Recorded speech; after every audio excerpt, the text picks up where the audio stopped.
என் மனசு என் மாம்சமும் விரும்புகிறபடி தான் நான் வாழுவேன். எனக்கு யாரும் அதிகாரம் கிடையாது. நான் யாரும் சொல்கிறதையும் கேட்க மாட்டேன். நான் நினைக்கிறதான் செய்வேன்னு சொல்லும் பொழுது அப்படிப்பட்ட மனிதனோட வாழ்க்கையில் தேவனுடைய நிறைவான ஆசீர்வாதத்தை காண்பது கஷ்டம். நாம் செய்கிற ஒவ்வொரு காரியமும் தேவனுக்கு கீழ்ப்படுகிறது, தேவனோட வார்த்தை கீழ்ப்படுகிறது, மனசாட்சி கீழ்ப்படுகிறது. எனக்கு மேலே இருக்க அதிகாரம் வார்த்தைக்கு விரதமாக இருந்துச்சு, நீ கீழ்ப்படுகிறன்னா கத்துறது ரிபல்லியஸாக வணங்கா கழுத்துள்ளதாக பார்ப்பது கிடையாது. எனக்கு மேலே இருக்கிற எல்லா அத்தாரிட்டிக்கும் மரியாதை கொடுக்குறேன். ஆனால் அவங்க சொல்றது வசனத்துக்கு விரதமாக இருந்துச்சுன்னா அவங்கள மதிக்கிறேன், அவங்க சொன்ன வார்த்தையை நான் மதிக்கலை. என்ன மேலான அதிகாரம் தேவனோட அதிகாரம்.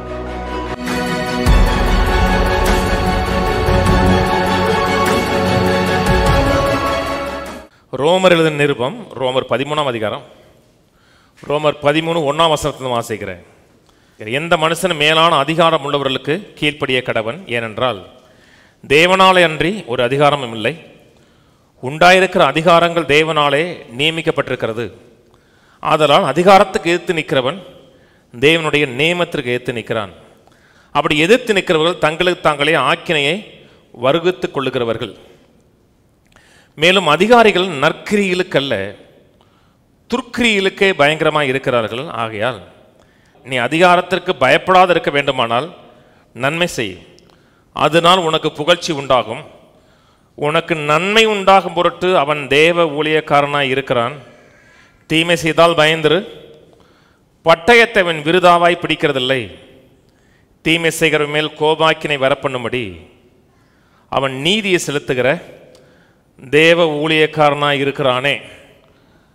கடந்த 2 வாரமாக அண்டர் த அத்தாரிட்டி, அதிகாரத்தின் கீழே பேசி வருகிறோம். இந்த உலகத்தில் வாழுகிற நாம் எல்லோருமே ஏதோ ஒரு அதிகாரத்தின் கீழே இருக்கிறோம். எந்த அதிகாரத்துக்கு கீழே இல்லாமல் இந்த உலகத்தில் நான் வாழ முடியாது. ஒரு அதிகாரத்துக்கு கீழே இருக்கிறோம். அதிகாரத்துக்கு கீழே இருக்கிறது மட்டுமல்லாமல் அதிகாரத்தை செயல்படுத்தக்கூடிய மக்களாக இருக்கிறோம். எனக்கு மேலே இருக்கிற அதிகாரத்துக்கு நான் சரியான விதத்தில் ரிலேட் பண்ணலை, கீழ்ப்படியலை, அதுக்கு இணங்கி போகவில்லை என்றால் என்னுடைய அதிகாரத்தை இந்த பூமியில் நான் சிறந்த விதத்தில், ஆசீர்வாதத்துக்கு ஏற்ற விதத்தில் நான் செயல்பட முடியாது. எனக்கு மேலே இருக்கிற தெய்வீகமான சரியான அதிகாரம், தேவனால் ஏற்படுத்தப்பட்ட சரியான அதிகாரத்துக்கு நான் கீழ்ப்பட்டிருக்கிறேன் என்றால் அது எனக்கு ஆசீர்வாதமாக மாறும். அந்த அதிகாரத்தை நான் எதிர்த்து நிற்கிறேன், அதுக்கு நான் இணங்க மாட்டேன். என் மனசு என் மாம்சமும் விரும்புகிறபடி தான் நான் வாழுவேன். எனக்கு யாரும் அதிகாரம் கிடையாது. நான் யாரும் சொல்கிறதையும் கேட்க மாட்டேன். நான் நினைக்கிறதான் செய்வேன்னு சொல்லும் பொழுது அப்படிப்பட்ட மனிதனோட வாழ்க்கையில் தேவனுடைய நிறைவான ஆசீர்வாதத்தை காண்பது கஷ்டம். 1ஆம் வசனம் சொல்லுது, ரோமர் 13:1, எந்த மனுஷனும் மேலான அதிகாரம் உள்ளவர்களுக்கு கீழ்ப்பட்டிருக்க கடவன். எல்லா அதிகாரத்துக்கும் மேலான ஒரு ஹையர் அதிகாரம் இருக்கு. மேலான அதிகாரம் அது தேவனோட அதிகாரம். தேவன் தான் எல்லா அதிகாரத்துக்கும் மேலான அதிகாரம் உள்ளவராக இருக்கிறார். இந்த உலகத்தில் நம்ம பல அதிகாரத்துக்கு உட்பட்டிருக்கிறோம். கவர்மெண்ட் கீழே இருக்கிறோம், ஒரு தாய் தகப்பனு கீழே இருக்கிறோம், ஒரு பாஸ்டர் கீழே இருக்கிறோம், ஜுடிஷியல் அத்தாரிட்டி கீழே இருக்கிறோம், நீதித்துறைக்கு கீழே இருக்கிறோம். இந்த எல்லா அதிகாரத்துக்கும் மேலாக இருக்கிற அதிகாரம் தேவனோட அதிகாரம். நான் கீழாக இருக்கக்கூடிய அதிகாரத்துக்கு நான் கீழ்பட்டிருக்க வேண்டும். அதான் தேவனுடைய நோக்கம், தேவனுடைய திட்டம். நான் இந்த கீழாக இருக்கிற அதிகாரத்துக்கு நான் கீழ்ப்படியும் பொழுது இந்த கீழே இருக்கிற அதிகாரம், நான் சொல்கிறது நான் சொல்லிட்டு வரேன் இல்லையா, மேலான அதிகாரங்கிறது தேவனோட அதிகாரம். இந்த கீழே இருக்கிற அதிகாரம் மேலே இருக்கிற தேவனோட அதிகாரத்தை மீறி நடக்கும் பொழுது, தேவனோட வார்த்தையின் அதிகாரம், என்னுடைய மனசாட்சி, இதுக்கு மீறி அவர்கள் செயல்படும் பொழுது இந்த கீழான அதிகாரத்துக்கு நான் கீழ்ப்படிய வேண்டிய அவசியம் கிடையாது. இந்த கீழான அதிகாரம் அவர்களுக்கு அதிகாரத்தை கொடுத்த அந்த மேலான அதிகாரமாக இருக்கக்கூடிய தேவனுடைய அதிகாரத்துக்கு அவருக்கு கீழ்ப்படியவில்லை என்றால் அவர்கள் துர்க்கிரியலுக்கு பொல்லாதவர்களாக இல்லாமல் நற்கிரியலுக்கு பொல்லாதவர்களாக இருக்கிறார்கள் என்றால் அவருக்கு நம்ம கீழ்ப்படிய வேண்டிய அவசியம் கிடையாது. இந்த பூமியில் நம்ம இணங்கக்கூடிய கீழ்ப்படியக்கூடிய 8 அத்தாரிட்டி இருக்கு. 3 அத்தாரிட்டி இப்படி மேல் நோக்கி இருக்கக்கூடிய அதிகாரம், சுப்பீரியர் அதிகாரம், கிறிஸ்துவின் அதிகாரம், சாவரின் அதிகாரம். எந்த அதிகாரத்துக்கும் கீழ்ப்படாத அதிகாரம். யாரும் அவருக்கு கேள்வி கேட்க முடியாது. அவரை பார்த்து நீ என்ன செய்கிறீர் என்று சொல்வதற்கு அவருக்கு மேல் அதிகாரம் கிடையாது. அதான் தேவனோட அதிகாரம், கிறிஸ்துவின் அதிகாரம். ரெண்டாவது காரியம் வார்த்தையின் அதிகாரம். எந்த அதிகாரமாக இருந்தாலும் நாம் கீழ்ப்பட வேண்டிய, அது கணவனாக இருக்கலாம், மனைவியாக இருக்கலாம். மனைவி கூட சிலத்தை கீழ்ப்படியலாம். அதாவது அவங்க அது கடைசியில் சொல்கிறேன். நம்ம கீழ்ப்படியக்கூடிய எந்த ஒரு அதிகாரமாக இருந்தாலும் வார்த்தையின் அதிகாரத்துக்கு மிஞ்சி போகுது, சத்தியத்துக்கு விலகி போகுதுன்னா அதுக்கு நாம் கீழ்ப்படின அவசியம் கிடையாது. ஹையர் அத்தாரிட்டி தேவன், ரெண்டாவது காரியம் வார்த்தை, மூணாவது காரியம் மனசாட்சி. மனசாட்சி தேவன்கிட்ட வருது. ரட்சிக்கப்படாத மனிதனுக்கு கூட மனசாட்சி கொஞ்சம் இருக்கு. அது தேவனே அந்த உணர்வை ஏற்படுத்தி கொடுத்துருக்கிறார். இது நல்லது, இது கெட்டதுன்னு அறியக்கூடிய அந்த மனசாட்சி ஏற்படுத்தி கொடுக்குறார். இது மூணுமே தேவன்கிட்ட வரக்கூடிய இப்படி மேல் நோக்கி இருக்கக்கூடிய அதிகாரம். கீழ் நோக்கி ஒரு 5 அதிகாரம் இருக்கு. சபைங்கிற ஒரு கவர்மெண்ட். சபைங்கிறது ஒரு கவர்மெண்ட், தேவனால் மீட்கப்பட்ட ஒரு கவர்மெண்ட். இதில் கர்த்தர் அதிகாரமும் ஆளுகை வைத்திருக்கிறார். இந்த சபையில் இருக்கிற அதிகாரத்துக்கு நான் கீழ்ப்படிய மாட்டேன், நான் நினைச்ச மாதிரி இருப்பேன்னு சொல்லும் பொழுது அந்த மனிதனோட வாழ்க்கையில் அந்த தேவன் ஏற்படுத்தி வைத்துக்க தெய்வீகமான ஆசீர்வாதங்கள் வருவது கஷ்டம். தேவன் குழப்பத்துக்கு காரணம் கிடையாது. தேவன் ஒரு அத்தாரிட்டி உங்கள் மேலே வைக்கிறார் என்றால் அவர்கள் பாசு மாதிரி உங்களுக்கு இருப்பது கிடையாது. நான் சொல்கிறேன் நீ கேளு, அப்படி இருக்குல்ல. அவர்கள் உங்களை விசாரிக்கிறவர்களாக இருக்காங்க. உங்களுடைய நலனில் அக்கறைப்படுகிற ஆட்களாக இருக்கிறாங்க. உங்கள் நலனில் அக்கறைப்படுகிறவர் இருக்கிறபடினாலே உங்கள் மேலே தேவன் ஒரு அதிகாரத்தை வைத்திருக்கிறார். பாசா இருக்கிறதுக்காக இல்லை, உங்களுடைய நல்வாழ்வுக்காக ஒரு அத்தாரிட்டி ஏற்படுத்தியிருக்கிறார். இப்போது நம்ம சர்ச்சு ஒரு பெரிய லெவலில் ஒரு மீடியம் சைஸ் சர்ச்சாக இருக்குது. சர்ச்சு பெருசாகுதுன்னு வச்சுங்களேன். இப்போ ராஜபாளையம் சர்ச்சு கட்டும்போது கீழே பார்க்கிங்க்கு ஒரு ஆளை போடுவோம். பார்க்கிங்க்கு நீங்கள் நினச்ச இடத்துல வண்டியை நிப்பாட்ட முடியாது. அந்த பார்க்கிங்க்கு ஒருத்தரை போட்டிருப்போம். அவர் எந்த இடத்துல அவங்க வண்டியை நிப்பாட்ட சொல்கிறாரோ அந்த இடத்துல நீங்கள் வண்டி நிப்பாட்டணும். நான் நினச்சவாறு நிப்பாட்டுவேன், குறுக்க நிப்பாட்டுவேன் அப்படிலாம் சொல்ல முடியாது. அவருக்கு கொடுக்கப்பட்ட அத்தாரிட்டி.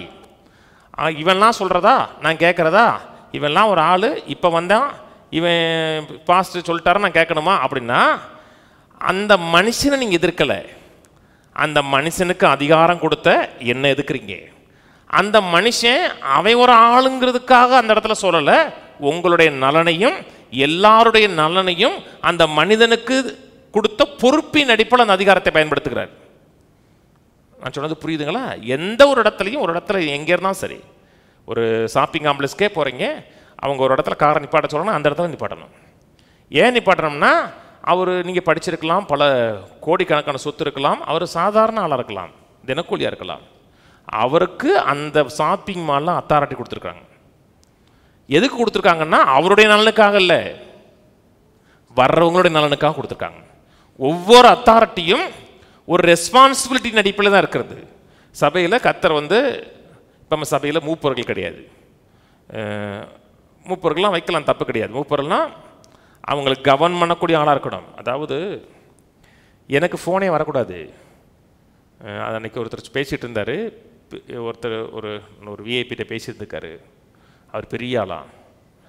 2 பேருக்கு பேசுவோம். உங்களுக்கு ஃபோன் கால் நிறையா வருதா, எனக்கு ஃபோன் கால் நிறையா வருதான்னு பார்த்துருக்காரு. இவருக்கு அடிக்கடி ஃபோன் வந்திருக்கு, அவருக்கு ஒரு ஃபோன் கூட வரல.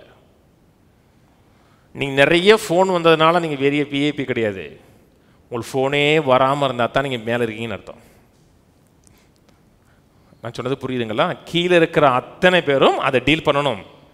டீல் பண்ணி அந்த காரியத்தை இவர்கள் சரியாக செம்மையான விதத்தில் செயல்படுத்துகிறான்னு அர்த்தம். எல்லாத்துக்குமே ஒரு அத்தாரிட்டி இருக்கிறது. அந்த அத்தாரிட்டி சரியான விதத்தில் செயல்படுத்துகிறார் என்றால் அந்த காரியம் ஃபங்க்ஷன் ஆகிறது சரியாக இருக்கும். மோசையோட மாமனார் சொல்கிறார் பார்த்தீங்களா, எல்லா காரியத்தையும் நீ இழுத்து போட்டு செஞ்சீங்கன்னா செத்து போவனர். கீழே வை, அவர்கள் விசாரிப்பாங்க. அவங்க விசாரிக்க முடியாத காரியத்தை உங்கள்கிட்ட கொண்டு வருவாங்க. நாங்கள் சபைங்கிற ஒரு ஆர்டர், அந்த ஆர்டருக்கு யார் உட்பட்டிருக்காங்களோ அவர்கள் ஆசீர்வாதமாக இருக்க முடியும், நிறைவாக வாழ முடியும், அந்த கைடன்ஸில் வாழ முடியும். முதல் காரியம் தேவன், நம்ம கீழ்ப்படிக்கூடிய முதல் காரியம் தேவன். 2வது காரியம் வார்த்தை. 3வது காரியம் மனசாட்சி. 4வது காரியம் இது கிடைமட்டமாக இப்படி போகக்கூடியது, மக்களோடு டீல் பண்ணக்கூடிய காரியம். 4வது காரியம் இந்த சர்ச் கவர்மெண்ட்டு. 5வது காரியம் சிவில் கவர்மெண்ட்டு. சிவில் கவர்மெண்ட் சொல்லும் பொழுது தேசத்துடைய சட்டம், தேசத்தில் போடக்கூடிய டிகிரிஸ், லாஸு, இவைகளுக்கு நாம் கீழ்ப்படியணும். ஆனால் இந்த சட்டம் தேவனுடைய சட்டத்தை மீறி போடுறாங்கன்னா அதுக்கு நம்ம கீழ்ப்படியணும் அவசியம் கிடையாது. 6வது காரியம் நல்ல பாரம்பரியம். சில நல்ல பாரம்பரியம் இருக்குது, ஆனால் பாரம்பரியம் தேவனோட வார்த்தைக்கு மீறி போயிடக்கூடாது. முதல்ல பாடுறோம், முதல்ல ஒரு ஜெபம் பண்ணுறோம், பாடுறோம், அப்புறம் காணிக்கை எடுக்கிறோம், அப்புறம் பிரசங்கம் பண்ணுறோம். இது என்னது? ஒரு ட்ரெடிஷன், வழக்கமாக செய்கிறோம் இல்லையா? வழக்கமாக செய்யக்கூடிய காரியம். இது ஏன் செய்கிறோம்னா இதனால எந்த பாதிப்பும் கிடையாது. ஆனால் அந்த ட்ரெடிஷன் கர்த்தருடைய வார்த்தையை மீறி போகுது. ட்ரெடிஷனுக்கு வார்த்தையை பார்க்கலாம், ட்ரெடிஷனுக்கு முக்கியத்துவம் கொடுக்குறோம்னா அந்த ட்ரெடிஷனை கொஸ்டின் பண்ணிடலாம். ஒவ்வொரு இடத்துலையும் ஒரு பாரம்பரியம் இருக்குது. இப்போ கிறிஸ்தவர்களாக இருக்கலாம், தேவனுடைய மக்களாக இருக்கிறோம். நாம் ரட்சிக்கப்பட்டு வந்தோம்னா நம்ம மக்கள் யாருமே பொட்டு வைக்கிறது கிடையாது இல்லையா? வைக்கிறது கிடையாது. நீங்கள் பொட்டை வைக்காதீங்க நான் சொல்கிறதும் கிடையாது, பொட்டை எடுங்கன்னு சொல்கிறது கிடையாது. அது என் வேலை கிடையாது.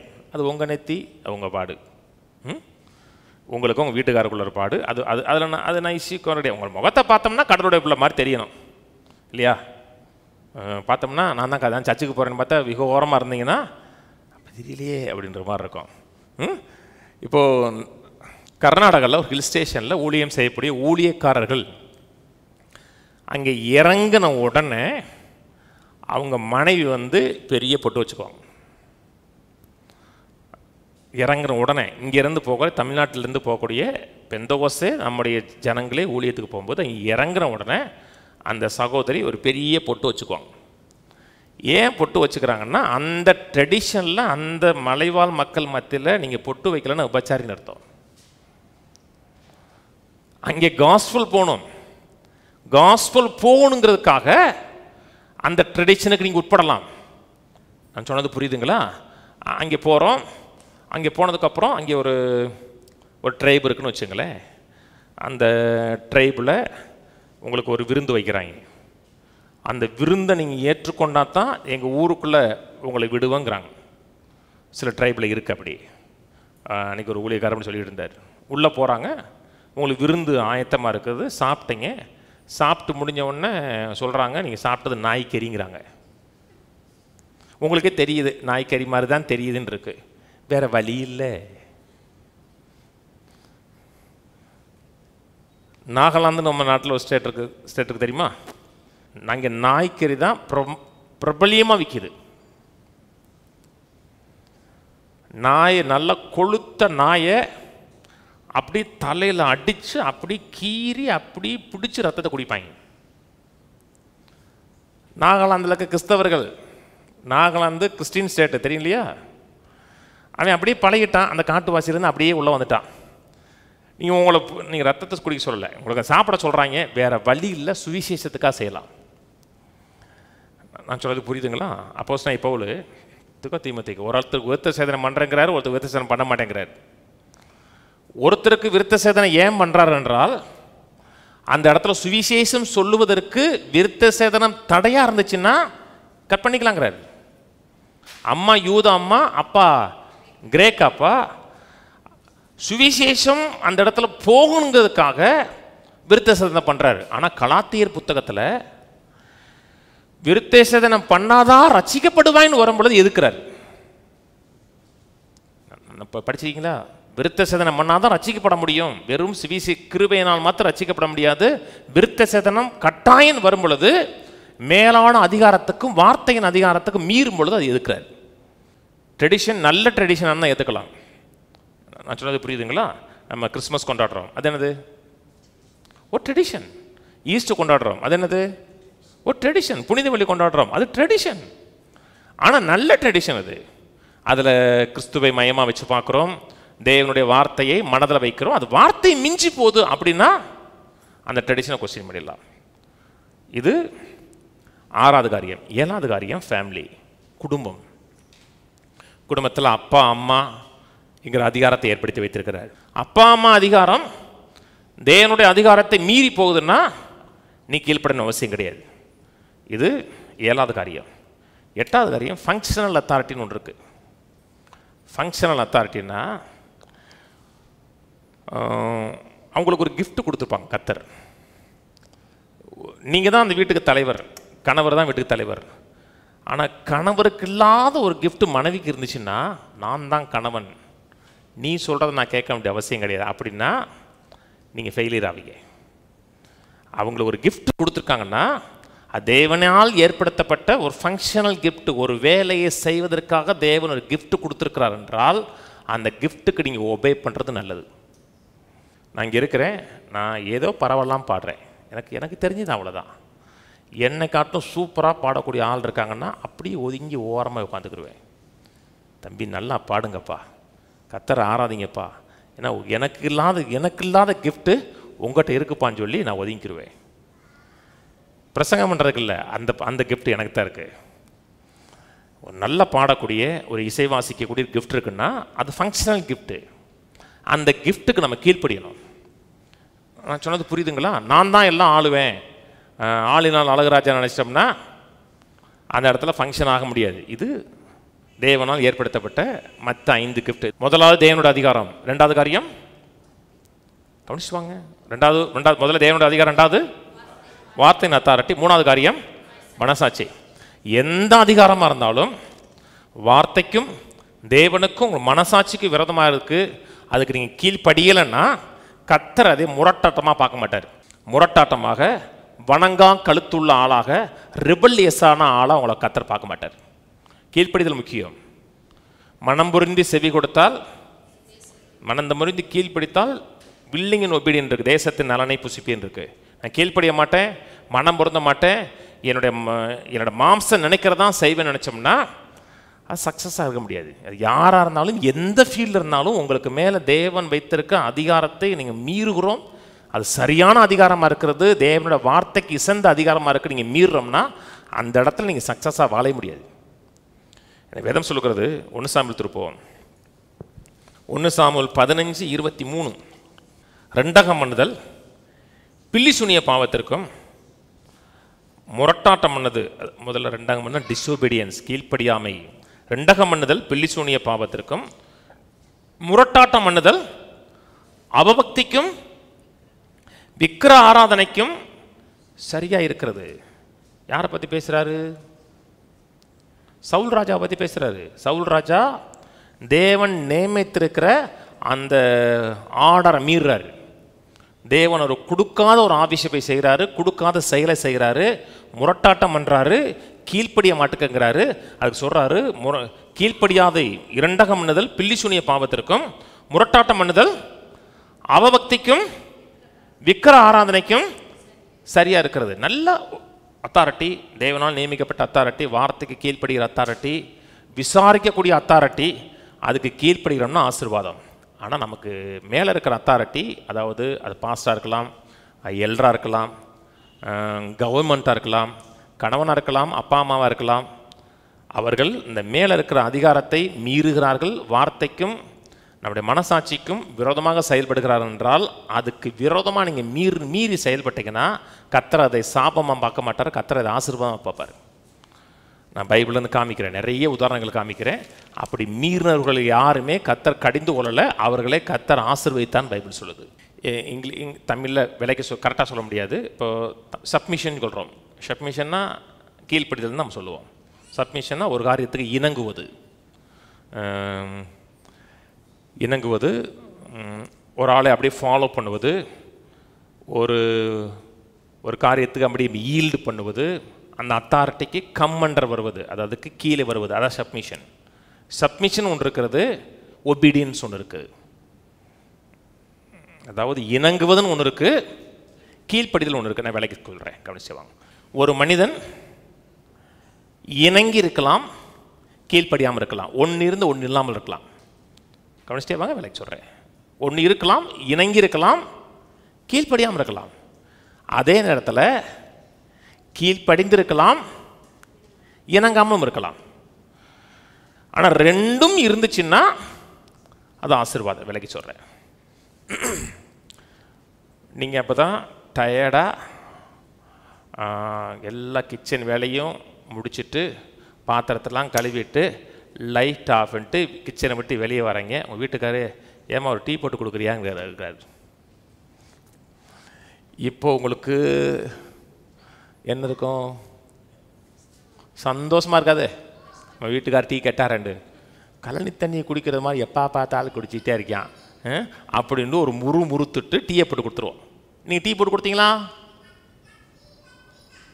டீ வந்துடும். கீழ்ப்படிஞ்சிங்களா? கீழ்ப்படிஞ்ச. இணங்குனீங்களா? இணங்கலை.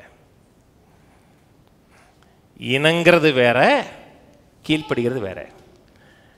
வெளியே குப்பை வண்டி வருது, நீங்கள் முக்கியமான வேலையில் இருக்கீங்க, பிள்ளைகளை பார்த்து குப்பையை போட்டு வாடாங்கிறீங்க, சொன்ன உடனே ஓடிடுவாங்கிறீங்க.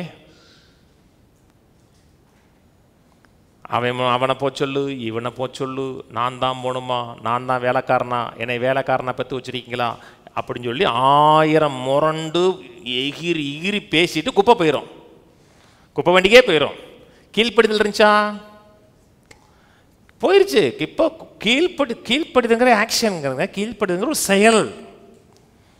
ஆனால் உள்ளத்தில் இணங்குனாங்களான்ற உள்ளத்தில் இணங்கலை. நான் சொல்றது புரியலைங்களா? உள்ளத்தில் இணங்காமலே நீங்கள் ஒரு செயல் செய்யலாம். பிள்ளைகளை கடைக்கு போக சொல்கிறோம், கதவை ஓங்கி அடிச்சுட்டு கடைக்கு போகிறான். நான் என் பிள்ளைய சொல்லுங்க, என் பிள்ளை கடைக்கு போனால் உற்சாகமாக போவாங்க. கடைக்கு போச்சோம்னா ஓங்கி அடிச்சுட்டு போகிறாங்கன்னா செயல் இருந்துச்சு, ஆனால் உள்ளத்தில் அந்த ஆட்டிடியூட் இல்லை, கீழ்ப்படியணுங்கிற அந்த எண்ணம் இல்லை, இணங்கி போல. அதே மாதிரி ஒரு அத்தாரிட்டி இருக்குது. ஒரு அத்தாரிட்டி பாஸாக இருக்கலாம், கணவனாக இருக்கலாம், அப்பா அம்மாவாக இருக்கலாம். அவர்களுக்கு நம்ம இணங்கலாம்னு சொன்னோம்னா அவர்களை நம்ம எதிர்க்கணும், அவருக்கு விரோதமாக செயல்படணும். அவங்க என்ன சொல்கிறது, நம்ம என்ன செய்யணும் அப்படின்னு அப்படிப்பட்ட முரட்டாட்டம் உள்ள புத்தி உங்களுக்கு கிடையாது. நான் சொல்கிறது புரியுதுங்களா? அவங்கள எதிர்த்தே ஆகணும். இவர் சொல்கிறத நம்ம கேட்க வேண்டிய அவசியமே கிடையாது. இவராக ஒரு ஆளா அப்படின்னு உங்களுக்கு அப்படிப்பட்ட முரட்டாட்டமான எண்ணம் இல்லை. நல்ல இணங்கக்கூடிய, எனக்கு ரசிக்கப்பட்டிருக்கீங்களே, ரசிக்கப்பட்டிருக்கீங்க, மறுபடியும் பிறந்திருக்கீங்க, தேவ ஆவியான உங்களுக்குள்ள வாசமாக இருக்குன்னா உங்கள் நேச்சர் மாறிடுச்சு. உங்களுக்குள்ள நேச்சர் தேவனுடைய நேச்சர், இணங்கக்கூடிய கீழ்ப்படியக்கூடிய நேச்சர் உங்களுக்குள்ள இருக்கு. நான் இணங்க மாட்டேன், அவங்க என்ன சொல்றது, நான் என்ன கேட்கறேன்னு நினைச்சேன்னா நீங்கள் மாம்சத்தில் நடக்கிறீங்கன்னு அர்த்தம். நீங்கள் மாம்சத்துக்கு உட்பட்டவர்களாக மாறி இருக்கீங்கன்னு அர்த்தம். ஒரு ரட்சிக்கப்பட்ட மனிதனுடைய அடிப்படை நேச்சர்ங்கிறது ஈல்டு பண்ணுவது. கவனிச்சு வரீங்களா? எனக்கு ஈல்டு பண்ணினீங்கன்னா உள்ள இருக்கிற ஸ்பிரிட்டுக்கு நீங்கள் இணங்கி போயிருக்கீங்க, அதுக்கு நீங்கள் ஒத்து போயிருக்கீங்கன்னு அர்த்தம். கவனிச்சுட்டு வாங்க, நான் கதை சொல்லிக்கிட்டு இருக்கல, இது முக்கியமான ஒரு காரியம். அதுக்கு நீங்கள் இணங்கி போகிறீங்க, ஒத்து போகிறீங்கன்னு அர்த்தம். ஆனால் மேலே இருக்கிற அத்தாரிட்டி நன்மைக்கு எதிராகவும் தீமைக்கு ஆதரவாக இருக்கு, இம்மாறலான துன்மார்க்கமான அத்தாரிட்டியாக இருக்குன்னா நீங்கள் இணங்க வேண்டிய அவசியம் கிடையாது. இணங்கி போகக்கூடியதான் உங்களுடைய கேரக்டராக இருந்தால் கூட நீங்கள் இணங்க வேண்டிய அவசியம் கிடையாது. கணவன் மனைவி, நம்ம ஊரில் சொன்னது, கணவன் என்ன சொன்னாலும் கீழ்ப்படியணும். அவன் என்ன சொன்னாலும் கீழ்ப்படியுமா, கர்த்தர் அதை கனப்படுத்துவார், கர்த்தர் உன்னை ஆசீர்வதிப்பார். அப்படி கிடையாது. பைபிள் இப்படி கிடையாது. கணவன் சொல்கிறது கர்த்தருடைய அத்தாரிட்டிக்கு விரோதமாக இருக்கிறது, மீறி இருக்கிறதுனா நீ உள்ளத்தில் இறங்கணும். உள்ளத்தில் இறங்கினா அவர் தான் கணவர். இவன் என்ன சொல்கிறது, இவன் சொல்கிறது நம்ம கேட்கணுமா? அப்படிப்பட்ட மனசாட்சி உங்களுக்கு கிடையாது. ஆனால் அவர் சொல்கிறது தேவனோட அத்தாரிட்டிக்கு மீறி இருந்துச்சுன்னா உங்கள் செயல் உள்ளத்தில் அவருக்கு மரியாதை இருக்கணுங்க. நான் சொன்னது புரியுதா? உள்ளத்தில் மரியாதை இருக்கணும். அவர் தான் கணவர். உள்ளத்தில் அவர் எதுக்கணுங்கிற ஆட்டிடியூடே கிடையாது. ஆனால் அவர் சொல்கிறது வசனத்துக்கு விரோதமாக இருந்துச்சுன்னா நீங்கள் எதிர்த்து செஞ்சீங்கன்னா கர்த்தர் அதை கீழ்ப்படியாமே பார்க்க மாட்டார், கர்த்தர் அதை ஆசீர்வாதமாக தான் பார்ப்பார். ஏன்னா நீங்கள் இந்த அதிகாரத்தை நீங்கள் மீறினா கூட மேலான அதிகாரத்துக்கு நீங்கள் கீழ்ப்படிஞ்சிருக்கீங்க. அதை கர்த்தர் கீழ்ப்படியாமையே பார்க்க மாட்டார், கர்த்தர் அதை கீழ்ப்படிதலாக தான் பார்ப்பார். கவர்மெண்ட் இருக்கு, கவர்மெண்ட்டில் சொல்லக்கூடிய காரியம் லா அண்ட் ஆர்டர் இருக்கு. எல்லாமே எந்த அதிகாரமாக இருந்தாலும் இந்த அதிகாரம் மேலான அதிகாரத்துக்கு கீழ்பட்டிருக்குன்னா அந்த அதிகாரத்தை கீழ்ப்படியலாம். கீழ்ப்படியலன்னா உள்ளத்தில் இணங்கக்கூடாது. உள்ளத்தில் இணங்கக்கூடாதுன்னா அவங்களை எதுக்கணுங்கிற எண்ணம் இல்லை, செயல் அதுக்கு விரோதமாக இருந்தால் தப்பு கிடையாது. தானியேல் 3ஆம் அதிகாரத்தில் நேபுகாத்நேச்சருக்கு ஒரு ஆசை வருது, பெரிய ஒரு பொற்சிலையை உண்டாக்கி அந்த பொற்சிலையை எல்லாரும் வணங்க வேண்டும் என்று டிகிரி வருது, ஆர்டர் வருது. படிச்சிருப்பீங்க இல்லையா? தானியேல் 3ஆம் அதிகாரத்தில் ஒரு பெரிய பொற்சிலையை வைத்து இந்த பொற்சிலையை எல்லாருமே தாள விழுந்து மியூசிக் போடுவாங்க. மியூசிக் போட்டோன்னா எல்லாருமே இந்த பொற்சிலைக்கு பின்னாடி சாஷ்டாங்கமாக பணியணும். இந்த 3 பேரும் பணிய மாட்டேங்கிறான். ராஜாவை எதிர்க்கணும், ராஜாவோட சட்டத்தை மீறி நடக்கணும், முரட்டாட்டம் பண்ணணும், வணங்கா கழுத்து உள்ளவர்களாக இருக்கணுங்கிற ஆட்டிடியூட் அவர்களுக்கு கிடையாது. உள்ளத்தில் சப்மிஷன் இருக்கு, ராஜாவுக்கு கீழ்ப்படியணும், ராஜாவுக்கு இணங்கி போகணுங்கிற எண்ணம் உள்ள இருக்கு. இருந்துச்சா உங்களுக்கு? இருந்துச்சுல. ஆனால் ராஜா சொல்றது தேவனுடைய கட்டளைக்கும் தேவனுடைய நியமங்களுக்கும் மீறி இருக்கிறது. ஒரு சிலையை வணங்கக்கூடாதுன்னு தேவன் சொல்லியிருக்கிறாரு, தேவனோட வார்த்தை சொல்லுது, அதனால அங்கே வணங்க மாட்டேங்கிறாங்க. அந்த கீழ்ப்படியாமே கர்த்தர் ஆசீர்வாதமாக பார்க்குறாரு. நான் சொன்னது புரியுதுங்களா? ஏன்னா அவங்க இந்த அதிகாரம் மேலே இருக்கிற அதிகாரத்துக்கு முரண்பட்டதாக இருந்ததுனால கர்த்தர் அதை முரட்டாட்டமாக பார்க்கல, கர்த்தர் அதை கீழ்ப்படிதலாக பார்க்குறாரு. தானியேல் 3க்கு வாங்க. தேவன் என்ன சொன்னாலும் பரவாயில்ல, ராஜா தான் முக்கியம், ராஜா சொல்லுக்கு அப்படியே கீழ்ப்படியணும்.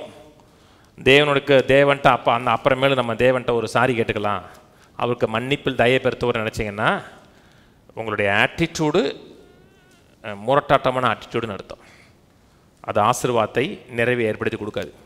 தானியேல் 3:16 சாத்ராக், மேஷாக், அபேத்நேகு என்பவர்கள் ராஜாவை நோக்கி, நேபுகாத் நேச்சரே, இந்த காரியத்தை குறித்து உமக்கு உத்தரவு சொல்ல எங்களுக்கு அவசியமில்லை. எதுக்கு அவசியமில்லை? இந்த சிலைக்கு வணங்கணும், சிலைக்கு முன்னால் சாஷ்டாங்கமாக பணிந்து நாங்கள் விழணுங்கிறதுக்கு உமக்கு நாங்கள் உத்தரவு சொல்ல அவசியம் இல்லை. ஆனால் உத்தரவு சொல்ல வேண்டிய ஆட்கள் அவங்க, உத்தரவு சொல்ல வேண்டியவர்கள் ராஜாவுக்கு கீழே இருக்கக்கூடிய கவர்னர்ஸ். இவங்க ராஜாவுக்கு கீழ்ப்படிய வேண்டியவர்கள். இவர்கள் எப்பொழுதுமே முரட்டாட்டம் பண்ணக்கூடிய ஆட்கள் கிடையாது, விரோதமாக செயல்படக்கூடிய ஆட்கள் கிடையாது. ஆனால் தேவனுடைய வார்த்தைக்கும் தேவனுடைய சித்தத்துக்கும் விரோதமாக இருந்துச்சுன்னா இதுக்கு உத்தரவு சொல்ல எங்களுக்கு அவசியம் இல்லை. 17 எங்களை ஆராதிக்கிற தேவன் எங்களை தப்புவிக்க வல்லவராய் இருக்கிறார். அவர் எரிகிற அக்கினி சூளைக்கும் ராஜாவாகிய உம்முடைய கைக்கும் நீங்களாக்கி விடுவிப்பார். விடுவிக்காமல் போனாலும் நாங்கள் உம்முடைய தேவர்களுக்கு ஆராதனை செய்வதும் இல்லை, நிறுத்தின பொற்சிலையை பணிந்து கொள்வதில்லை என்கிறது ராஜாவாகி உமக்கு தெரிந்திருக்க கடவுது. எந்த காரணத்தை கொண்டும் இந்த சிலையை நாங்கள் வணங்க மாட்டோம் என்கிறது உமக்கு தெரிய கடவுங்கிறார். கீழ்படிச்சாங்களா? கீழ்படியலையா? கீழான அதிகாரத்தை கீழ்ப்படியல, மேலான அதிகாரத்தை கீழ்ப்படிஞ்சாங்களா? படிச்சாங்களா இல்லையா? ரோமர் 13:1 சொல்லுகிறது, மேலான அதிகாரம் தேவனோட அதிகாரம். தேவனோட அதிகாரத்தை கீழ்ப்படிஞ்சாங்க. கீழே இருக்கிற அதிகாரத்துக்கு எதிர்த்து நின்னாங்க. அவங்களை எதுக்குனுங்கிற ஆட்டிடியூட் இருந்துச்சா? ராஜாவே என்ன சொல்றது? நம்ம எனக்கு அந்த மனநிலை கிடையாது. மனநிலைங்கிறது ராஜாவுக்கு மரியாதை கொடுக்குற மனநிலை. ஆனால் ராஜாவுடைய கட்டளை தேவனுடைய கட்டளைக்கு விரோதமாக இருந்துச்சுன்னா அதில் கீழ்ப்படி ஒன்று அவசியம் இல்லைன்னு நினைச்சாங்க. ரிசல்ட் பார்ப்போம். 23 எடுப்போம். 23 சாத்ராக், மேஷாக், ஆபேத்நேகோ என்னும் அந்த 3 புருஷரும் கட்டுண்டவர்களாய் எரிகிற அக்கினி சூளையின் நடுவிலே விழுந்தார்கள். அப்பொழுது ராஜாவாகிய நேபுகாத்நேச்சர் பிரமித்து தீவிரமாக எழுந்திருந்து தன் மந்திரிமார்களை நோக்கி, 3 புருஷரை அல்லவோ கட்டுண்டவர்களாய் அக்கினிகளே போடுவித்தோம் என்றார்கள். அவர்கள் ராஜாவுக்கு பிரதியுத்தரமாக, ஆம் ராஜாவே என்றார்கள். அதற்கு அவன், இதோ 4 பேர் விடுதலையா அக்கினி நடுவிலே உலாவுகிறதை காண்கிறேன், அவர்களுக்கு ஒரு சேதமும் இல்லை, 4ஆம் ஆளின் சாயல் தேவபுத்திரனுக்கு ஒப்பாயிருக்கிறது என்றான். அப்பொழுது நேபுகாத்நேச்சர் எரிகிற அக்கினி சூளையின் வாசலண்டைக்கு வந்து, உன்னதமான தேவனுடைய தாசராகிய சாத்ராக், மேஷாக், ஆபேத்நேகோ என்பவர்களே, நீங்கள் வெளியே வாருங்கள் என்றான். அப்படி சாத்ராக், மேஷாக், ஆபேத்நேகோ என்பவர்கள் அக்கினி நடுவிலிருந்து வெளியே வந்தார்கள். அதுக்கப்புறம் அவங்க ப்ரொமோட் பண்ணப்பட்டார்கள், உயர்த்தப்பட்டார்கள். உயர்த்தப்பட்டார்களா? மேன்மை அடைந்தார்களா? தேவன் கீழ்ப்படியாமைக்கு சப்போர்ட்டாக நின்னாரா? ஆனால் அவர்கள் தேவனுக்கு கீழ்ப்படிந்தார்கள். இந்த கீழான அதிகாரத்துக்குள் கீழ்ப்படியலை. நாம் செய்கிற ஒவ்வொரு காரியமும் தேவனுக்கு கீழ்ப்படுகிறது, தேவனோட வார்த்தை கீழ்ப்படுகிறது, மனசாட்சி கீழ்ப்படுகிறது. எனக்கு மேலே இருக்க அதிகாரம் வார்த்தைக்கு விரோதமாக இருந்துச்சு, நீ கீழ்ப்படியலைன்னா கர்த்தர் ரிபல்லியஸாவை வணங்கா கழுத்துள்ளதாக பார்ப்பது கிடையாது. யாத்திரா 1ஆம் அதிகாரத்தில் பார்வன் ஒரு சட்டம் போடுறார். பார்வன்கிறது அன்னைக்கு இருக்க ராஜா. ராஜா போடுற சட்டம் தேவனுடைய சித்தத்துக்கும் தேவனுடைய வார்த்தைக்கும் விரோதமாக இருக்கு. யாத்திரா 1 எடுப்போம். யாத்திரா 1:15. அதுவும் ஒன்று எகிப்தின் ராஜா சிப்பிரால் பூவால் என்னும் பேருடைய எபிரேய மருத்துவச்சிகளோட பேசி, நீங்கள் எபிரேய ஸ்திரீகளுக்கு ராஜா சொன்ன சட்டத்தை கீழ்ப்படிஞ்சாங்களா? கீழ்ப்படியலை. ராஜா தான் ஹையர் அத்தாரிட்டி. வேதம் சொல்லுகிறது மேலான அதிகாரத்தை கீழ்ப்படியணும். எந்த அதிகாரமும் தேவனால் ஏற்பட்டதுன்னு இருக்கா? ஆனால் தேவனால் ஏற்படுத்தப்பட்ட அதிகாரம் தேவனோட வார்த்தைக்கு மிஞ்சி செய்யுச்சுன்னா அது கீழ்ப்படியணும் அவசியம் கிடையாது. 20 போடுப்பா. இது நிமித்தம் தேவன் மருத்துவச்சிகளுக்கு நன்மை செய்தார், ஜனங்கள் பெருகி மிகுதியும் பலத்து போனார்கள். மருத்துவச்சிகள் தேவனுக்கு பயந்ததனால் அவருடைய குடும்பங்கள் தலைக்கும்படி செய்தார். ராஜா சொன்ன சட்டத்தை கீழ்ப்படிஞ்சாங்களா? கீழ்ப்படியலை. ராஜா தான் ஹையர் அத்தாரிட்டி. வேதம் சொல்லுகிறது மேலான அதிகாரத்தை கீழ்ப்படியணும். எந்த அதிகாரமும் தேவனால் ஏற்பட்டதுன்னு இருக்கா? ஆனால் தேவனால் ஏற்படுத்தப்பட்ட அதிகாரம் தேவனோட வார்த்தைக்கு மிஞ்சி செய்யுச்சுன்னா அது கீழ்ப்படியணும் அவசியம் கிடையாது. 20 போடுப்பா. இது நிமித்தம் தேவன் மருத்துவச்சிகளுக்கு நன்மை செய்தார், ஜனங்கள் பெருகி மிகுதியும் பலத்து போனார்கள். மருத்துவச்சிகள் தேவனுக்கு பயந்ததனால் அவருடைய குடும்பங்கள் தலைக்கும்படி செய்தார். மருத்துவச்சிகள் ராஜாவுக்கு கீழ்ப்படியலை. ராஜா தான் காண்கிற அத்தாரிட்டி, காணக்கூடிய ரீதியில் இருக்கக்கூடிய அத்தாரிட்டி, அவங்களுக்கு மேலே இருக்க அத்தாரிட்டி, சம்பளம் கொடுக்கக்கூடிய அத்தாரிட்டி. ஆனால் தேவன் காணாத அதிகாரம், காணாத அத்தாரிட்டி உள்ளவர். இந்த கீழே இருக்கிற அதிகாரத்தை உங்களுக்கு கீழ்ப்படியலைன்னா கூட மேலே இருக்க அதிகாரத்தை கீழ்ப்படிஞ்சதுனால கர்த்தர் அவளை ஆசீர்வதித்தார், தலைக்கும்படி செய்தார், ஆசீர்வதிக்கும்படி செஞ்சார். சொன்னது புரியுதுங்களா? தேவனுக்கு கீழ்ப்படியணுங்கிற எண்ணம் மட்டும் உங்கள் மனதில் இருக்கு. என்னன்னாலும் இது தேவன் கீழ்ப்படியணும், தேவனை மகிமைப்படுத்தணும் என்ன இருந்துச்சுன்னா, இந்த கீழான அதிகாரத்துக்கு நீங்கள் எதிர்த்தா கூட கர்த்தர் அதை தீமையாக பார்க்க மாட்டார், நன்மையாக தான் பார்ப்பார். கணவனை எதுக்கணும், கணவனுக்கு கீழ்ப்படியக்கூடாது. அந்த ஆளு சிகப்புனார்னா நான் கருப்புன்னு சொல்லணும், அப்படி இல்லை. அவர் சிகப்பு, அது சிகப்பாக இருந்துச்சுன்னா சிகப்பு தான் அப்படின்னு சொல்லிட்டு போயிடணும். ஆனால் அவர் சொல்கிறது வசனத்துக்கு விரதமாக இருக்கிறது, தேவனோட ஆலோசனைக்கு விரதமாக இருக்குன்னா தாராளமாக ஏற்றலாம். அப்பா அம்மா இருக்காங்க, எத்தனையோ பிள்ளைகள் வாழ்க்கை நாசமாகி நிற்கிறான். அன்றைக்கி அப்பா ரசிக்கப்படலை, பிள்ளை ரசிக்கப்பட்டிருக்கோம். அப்பா சொல்லுவார், ஏம்மா நம்முடைய மான மரியாதைமா முக்கியம், அப்பாவுடைய கௌரவம் தான் முக்கியம். 4 பேருக்கு முன்னாடி அப்பா தலை நிமிர்ந்து நடக்கணும். அப்பா உயிரோடு இருக்கணும்னா நான் சொல்கிறேன், இப்போ சொல்கிற பையனுக்கு நீ கழுத்தை நீட்டிடுமா. நீ அப்பா முக்கியமா கடவுள் முக்கியமாம்மா? எனக்கு அப்பா தான் அப்பா முக்கியம்னா அந்த அப்பா தான் முக்கியம். இந்த அப்பா முக்கியமா அந்த அப்பா முக்கியமானா அந்த அப்பாவுடைய ஆலோசனை இந்த அப்பாவுடைய ஆலோசனைக்கு ஏற்ற விதத்தில் இருந்துச்சுன்னா கரெக்டு. ஆனால் அவர் சொல்கிறது தேவனோட வார்த்தைக்கும் தேவனோட ஆலோசனைக்கும் விரோதமாக இருந்துச்சுன்னா நீங்கள் கீழ்ப்படின அவசியம் கிடையாது. என் பையன் ஜேசன் வந்து ஸ்கூலில் முடித்து காலேஜுக்கு வந்திருக்கான். ஒரு நாள் வந்து என்கிட்ட ஒரு கம்ப்ளைண்ட் பண்ணான். எங்கள் ஸ்கூல் ஆரம்பிக்கும் பொழுது எல்லாருமே எழுந்து நிற்கணும், எழுந்து நின்று ஒரு ஹிந்து ஸ்லோகன் சொல்லணும். அப்படிதாடா, ஒரு ஹிந்து ஸ்லோகன் எல்லாருமே சொல்லணும். இவன் எழுந்து நிற்பான், வாயை திறக்க மாட்டான். வழக்கமாக வாயை திறக்க மாட்டான்.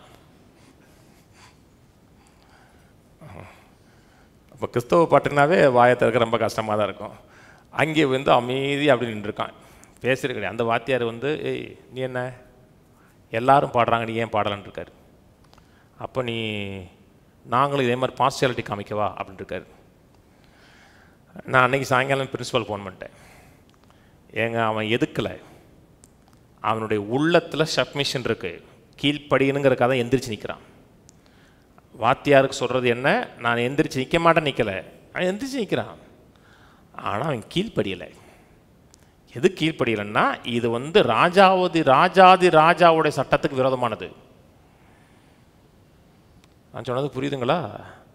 நீங்கள் எங்கே இருந்தாலும் சரி தான், ஒரு இடத்துல ஒரு வேலை பார்க்குறீங்க, வேலை பார்த்த உடனே எல்லாரும் வரணும், நீனும் அப்படி கும்பிடணும்னா நான் வந்து இப்படி நிற்கிறேன், இப்படி நின்றுட்டு அப்படியே போயிடுவேன். ஏன்னா உன்னை நான் எதுக்கணுங்கிற எண்ணம் கிடையாது. ஆனால் இந்த ஆலோசனைக்கு நான் கீழ்ப்படிய மாட்டேன். நான் ஃபேக்ட்ரியில் ஒர்க் பண்ணேன். எல்லாரும் ஆயுத பூசணைக்கு அந்த தெய்வத்துக்கு வணங்கி அப்புறம் தான் அன்றைக்கி போனஸ் வாங்குவேன். நான் மட்டும் ஸ்டாஃப் ரூம்லேயே இருப்பேன். யாரும் எதுக்குன்னு எண்ணம் கிடையாது. உள்ளத்தில் கீழ்ப்படிதல் இருக்குது. ஆனால் அந்த உள்ளத்திற்கு கீழ்ப்படிதல் தேவனோட வார்த்தைக்கு மீறி போச்சுன்னா அந்த அதிகாரத்தை ஏற்றரலாம். நம்மளோட செயல் விரோதமாக இருக்கலாம், ஆனால் உள்ளத்தில் மரியாதை இருக்கணும். நான் சொல்கிறது புரியுதுங்களா? வாத்தியாரை ஏற்றக்கூடாது. அவன் என்ன சொல்கிறான், கணக்கு வாத்திக்கு என்ன தெரியும் அப்படி சொல்லிடக்கூடாது. நான் சொல்கிறது புரியுதுங்களா? வாத்தியார் கொடுக்க வேண்டிய மரியாதை இருக்கணும். ஆனால் வாத்தியார் வசனத்துக்கு விரோதமாக சொன்னார்னா அதை மட்டும் செய்யக்கூடாது. ஆனால் உள்ளத்தில் ரெஸ்பெக்ட் இருக்கணும். இந்த மருத்துவச்சிகள் ராஜாவை மீறணும்னு நினச்சாங்களா? நான் சொல்கிறது புரியுதா? கான்செப்ட் புரியுதா? ராஜா மீறணும்னு நினைக்கல, உள்ளத்தில் ரெஸ்பெக்ட் இருக்கு. ஆனால் ராஜா சொல்கிறது வசனத்துக்கு விரோதமாக இருந்துச்சுன்னா நீ மீறலாம், தப்பு கிடையாது. இங்கே எத்தனை மக்கள் சர்ச்சுக்கு போகிறாங்க, கண்ட்ரோல் பண்ணுறாங்க, சர்ச்சில் அவங்கள கண்ட்ரோல் பண்ணுறாங்க. அங்கே வசனம் இல்லை, சத்தியம் இல்லை. நேற்றுலாம் ஒருத்தர் சொன்னார், அது நேற்று முந்தானத்து எங்கள் சர்ச்சில் முன்னேற விட மாட்டாங்கன்னாரு. முன்னேற விட மாட்டாங்க, மேலே போகிறதுக்கு அலோவ் பண்ண மாட்டாங்க. குறை சொல்கிறதும் கோல் மூட்டுக்கிறதும் புறங்கூறுதல் இருக்கும், வெளியே போக மாட்டான். ஏன்னா வெளியே போனால் என்ன சொல்லி, வெளியே போனால் நீ நாசமாக போயிடுவ, நீ நரகம் போயிடுவான்ருவாங்க. ஆனால் நரகம் போக மாட்டேன்னு அவனுக்கு தெரியுமா? தெரியும். ஆனால் அப்படியே இருப்பாங்க. ஏன்னா அதுதான் நீங்கள் மேலான அத்தாரிட்டிக்கு நீங்கள் மீறீங்கன்னு அர்த்தம். இந்த அத்தாரிட்டிக்கு மதிப்பு கொடுக்குறங்கிறதுக்காக வசனம் இல்லாத கட்டுப்படுத்தக்கூடிய ஒரு இடத்துல இருந்தீங்கன்னா அது ஆசீர்வாதம் கிடையாது. வசனம் தாங்க முக்கியம், வார்த்தை தான் முக்கியங்க, தேவனோட ஆலோசனை தாங்க முக்கியம். இந்த அத்தாரிட்டி அந்த அத்தாரிட்டி மீறுறாருன்னா நான் அவங்க சொல்கிறது பெரும்பாலும் உங்கள் குடும்ப நலனுக்காக தான் சொல்லுவேன். சில நேரத்தில் கோவப்பட்டேன்னா அது என்னுடைய சுயம் இருக்காது, உங்களுடைய நலன் அதில் மையமாக இருக்கும். என்னுடைய சுயத்துக்காக நான் கோவப்படுற கிடையாது. எனக்கு நீங்கள் ஒன்றும் செய்யலை, உங்களுடைய குடும்பத்துக்கு நீங்கள் செய்கிற ஆக்ஷன் வந்து தீமையாக மாறும், அதுக்காக தான் சில நேரத்தை கோவப்பட்டிருப்பேன். அது வேற. நான் சொல்கிறது தேவனோட வார்த்தைக்கு மீறி நடந்துச்சுன்னா எனக்கு நீ கீழ்ப்படின அவசியமே கிடையாது. வேதத்தில் யோசுவா 2ஆம் அதிகாரத்தில் 1லேருந்து 21 வரை படிங்க வீட்டில் போய். யோசுவா 2 1ஆம் அதிகாரத்துலேருந்து 21ஆம் வசனம் யாரை பற்றி பேசுது? ராகாபுங்கிற வேசியை பற்றி பேசுது. ராகாபுங்கிற வேசி தேச சட்டத்தை மீறினாலா வேவுக்காரர்களுக்கு அலோவ் பண்ணுறாங்க. இப்போ பாகிஸ்தானுடைய ஒரு உளவாளிக்கு நீங்கள் இடம் கொடுத்துட்டீங்க, அடுத்து என்னாகும்? சிஏஏ வருவான் உங்கள் வீட்டுக்கு வந்து. சிஏஏ ஆலோசனை நடக்கும், நோண்டு எடுப்பாங்க. ஒவ்வொரு பணமும் எப்படி வந்துச்சு நோண்டு எடுப்பேன். சிஏஏ உங்கள் வீட்டுக்கு வந்துடும். அந்நிய நாட்டு உளவாளிகளுக்கோ அந்நிய நாட்டுக்கோ நம்ம எந்த விதத்திலும் சப்போர்ட் பண்ணக்கூடாது. சப்போர்ட் பண்ணோம்னா அந்த நாட்டின் இறையாட்சியை நம்ம மீறுகிறோம்னு அர்த்தம். கவர்மெண்ட் ஆர்டர் மீறுறோம். இவ மீறினாலா? தேச சட்டத்தை மீறினாலா? ராகாபு மீறினா 2 பேரை உள்ளே வச்சுக்கிட்டு வந்தாங்க, இந்த இப்படி போனாங்க, சீக்கிரம் போனால் பிடிச்சலான்னு சொல்லி விட்டா. அதுக்கப்புறம் இங்கே போனதுக்கப்புறம் அவளை அனுப்பிவிட்டா, பாதுகாத்தா. ஆனால் அவளோட மனதில் வேதம் சொல்லுகிறது அவளை பற்றி எபிரேயர் 11ஆம் அதிகாரத்தை சொல்லுது, யாக்கோபு 2ஆம் அதிகாரத்தை சொல்லுது. அது மட்டும் இல்லை, இயேசுடைய வம்ச வரலாறுல வர அவ தேசத்தின் சட்டத்தை மீறினா. ஆனால் ராஜாவுக்கு கீழ்ப்பிடிச்சா. மேலான அதிகாரமாகிய ராஜாவாகிய தேவாதி தேவனாகிய கத்தாதி கத்தராகிய தேவனோட வார்த்தை கீழ்ப்படிஞ்சா அவர்தான் ஆண்டவர், அவர் இந்த ஜனங்களை தெரிந்து கொண்டிருக்கிறார், இந்த ஜனங்கள் மேல நோக்கம் வைத்திருக்கிறான்னு சொல்லி கீழ்ப்படுகிறா. அல்டிமேட்டா கீழ்ப்படுகிறா. சிகப்பு கயிறை கட்ட சொன்னா கட்டி வச்சிருக்கிறா. அதனால அவளும் அவள் குடும்பமும் பாதுகாக்கப்படுச்சு. நான் சொன்னது புரியுதுங்களா? எந்த அத்தாரிட்டியா இருக்கட்டும், அந்த அத்தாரிட்டி தேவனோட வார்த்தை மீறி நடக்குது, தேவனோட வசனத்துக்கு இசைவா போல உங்களோட மனசாட்சி உறுத்துதுன்னா தேவன் தான். அது உங்களுக்கு சாபமாக கர்த்தர் பார்க்க மாட்டார், நித்தியத்துக்கு ஆசீர்வாதமாக பார்ப்பார். ஆனால் அது வசனத்துக்கு விரோதமாக இருக்குது, வார்த்தைக்கு விரோதமாக இருக்குன்னா தீமை. எத்தனை மக்கள் சர்ச்சில் அவங்க சொல்கிற, சில மக்கள் சொல்கிறது தப்புன்னு அவங்களுக்கு தெரியுதுங்க, அவங்களே சொல்கிறாங்க தப்பு தான், அவர் போகிறது சரியில்லை, அவர் செய்கிறது சரியில்லை, எல்லாமே சரியில்லை, ஆனால் வாரம் வாரம் கரெக்டாக போய் விழுந்துறாங்க. அப்போது உங்களுக்கு என்ன அறிவு இருக்குது? ஒருத்தர்லாம் சொன்னார், யார்கிட்டே காசு கொடுத்துருக்காரு, எத்தனை லட்சம், 15 லட்சமே 20 லட்சமே கொடுத்தோன்னே கேட்டிருக்காரு. அவர் சொல்லியிருக்காரு, வாய்க்கில் போயிடுச்சுன்னா திரும்பி எப்படி எடுக்க முடியும்னு இருக்காரு. அவ்வளோதான். ஆனால் அடுத்த வாரம் அங்கே தான் போகிறாங்க, அங்கே தான் போய் காசை கொடுத்து வராங்க. 1 சாமுவேல் 16:1 கர்த்தர் சாமுவேலை நோக்கி, இஸ்ரவேல் மேல் ராஜாவா இராதபடி நான் புறக்கணித்து தள்ளின சவுலுக்காக நீ எந்த மட்டும் துக்கித்துக் கொண்டிருப்பாய்? நீ ஒரு கொம்பை தைலத்தால் நிரப்பி கொண்டு வா, பெத்லெகேமியனாகிய ஈசாயின் இடத்தில் உன்னை அனுப்புவேன், அவன் குமாரர்கள் ஒருவனை நான் ராஜாவாக தெரிந்து கொண்டேன் என்றார். அதற்கு சாமுவேல், நான் எப்படி போவேன்? சவுல் இதை கேள்விப்பட்டால் என்னை கொன்று போடுவானே என்றான். அப்பொழுது கர்த்தர், நீர் காளையை கையோடு கொண்டு போய் கர்த்தருக்கு பலியிட வந்தேன் என்று சொல்லி ஈசாயை பலிவிருந்துக்கு அழைப்பாயாக, அப்பொழுது நீ செய்ய வேண்டியதை நான் உனக்கு அறிவிப்பேன், நான் உனக்கு சொல்லுகிறவனை எனக்காக அபிஷேகம் பண்ணுவாயாக என்கிறார். அங்கே போகிறார், ஈசாயின் வீட்டில் போய் தாவீதை அபிஷேகம் பண்ணுறார். சவுலுக்கு விரோதமாக சவுலை தள்ளிடணும், சவுல் ராஜாவாக இருக்கக்கூடாது, எனக்கு பிடிக்கலை அப்படின்னு இவர் போல. இவருடைய மனதில் சவுல் மேலே எந்த விதமான கசப்பும் கிடையாது இருந்துச்சா, அதனால துக்கித்துக்கு இருக்காரு, அதனால் வேதனைப்படுறார். சவுலுக்கு விரோதமாக முரட்டாட்டம் பண்ணணுங்கிற எண்ணம் இல்லை, ஆனால் தேவனோட வார்த்தை கீழ்ப்படிஞ்சாரு, அப்படியே செஞ்சார். அதை கர்த்தர் சரியான விதமாக நேர்த்தியான விதமாக பார்க்குறாரு. இது அத்தாரிட்டி, கவர்மெண்ட் அத்தாரிட்டி. பெற்றோர்கள்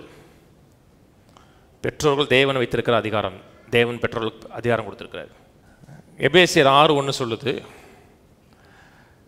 பிள்ளைகளே பெற்றாருக்கு கர்த்தருக்குள் கீழ்ப்படிங்கன்னு இருக்கு. பிள்ளைகளே பேரண்ட்ஸ் கீழ்ப்படிங்க, கர்த்தருக்குள் கீழ்ப்படிங்க. பேரண்ட்ஸ் சொல்லுகிறது கர்த்தருடைய வார்த்தைக்கு விரோதமாக இருந்துச்சுன்னா கீழ்ப்படிய வேணாம். அப்பா அம்மா சொல்கிறது கேள்றா. பைபிள் என்ன சொல்லுது? பெற்றோர் கீழ்ப்படியணும், ஆனால் பெற்றோர் சொல்கிறது கர்த்தருக்கு ஏற்ற விதமாக இருக்கணும். 1 சாமுவேல் 19 எடுப்போம், 1 போடு. தாவீதை கொன்று போடும்படிக்கு சவுல் தன் குமாரனாகி யோனத்தானும் தன் ஊழியக்கார எல்லாரோடும் பேசினான். சவுல் சொல்றாரு, தாவீதை கொன்றணுங்கிறாரு. சவுலின் குமாரனாக யோனத்தானோ தாவீதின் மேல் மிகவும் பிரியமாக இருந்தான். அதனால் யோனத்தான் தாவீதுக்கு அதை அறிவித்து, என் தகப்பனாகிய சவுல் உம்மை கொன்று போட வகை தேடுகிறார், இப்பொழுதும் நாளைக்கு காலமே நீ எச்சரிக்கையாக இருந்து மறைவான இடத்துல ஒளிந்து கொண்டுரும். நான் புறப்பட்டு வந்து நீ வெளியில் இருக்கும் இடத்தில் என் தகப்பன் பக்கத்தில் நின்று உமக்காக என் தகப்பனோட பேசி நடக்கும் காரியத்தை கண்டு உமக்கு அறிவிப்பேன் என்றான்.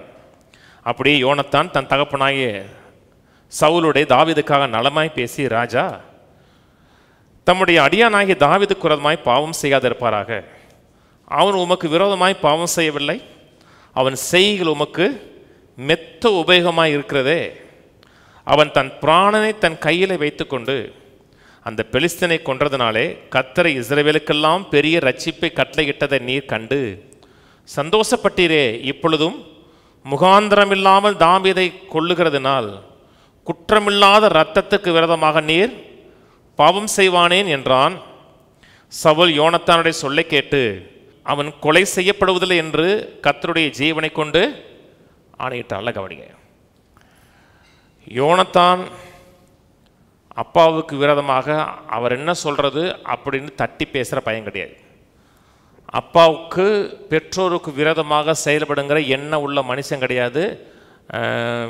இன்றைக்கி இருக்கிற பிள்ளைகளுக்கெல்லாம் பெற்றோர்கள் சொன்னோம்னா அவர் என்ன சொல்கிறது, நம்ம என்ன கேட்குறது, அவர் சும்மா இருக்க சொல்றியா, சுப்பா பார்த்தா தோண சொல்லிட்டு இருக்காரு, அப்படிப்பட்ட உலகம்.